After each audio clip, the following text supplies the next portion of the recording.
بسم اللہ الرحمن الرحیم۔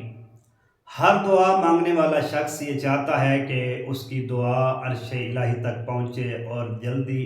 مستجاب اور قبول ہو۔ تو امام جعفر صادق علیہ السلام اپنی جد رسول خدا صلی اللہ علیہ وآلہ وسلم سے نقل فرماتے ہیں کہ اس دنیا میں 4 گروہ ایسے ہیں کہ جن کی دعا آسمان تک پہنچتی ہے اور آسمان کے دروازے کھل جاتے ہیں اور عرش الہی تک یہ دعا جاتی ہے اور خداوند متعال جلدی قبول فرماتا ہے۔ ان گروہوں میں سے پہلا، جب والد اپنی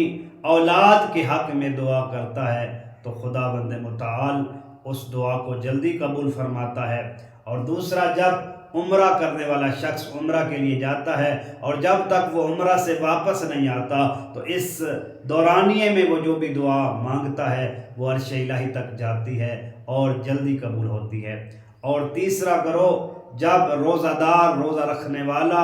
افطار سے پہلے جب تک وہ حالت روزہ میں ہے، وہ جو دعا مانگتا ہے وہ عرش الہی تک جاتی ہے، آسمان کے رستوں کو کھولتی ہے اور جلدی قبول ہوتی ہے۔ اور چوتھا گروہ،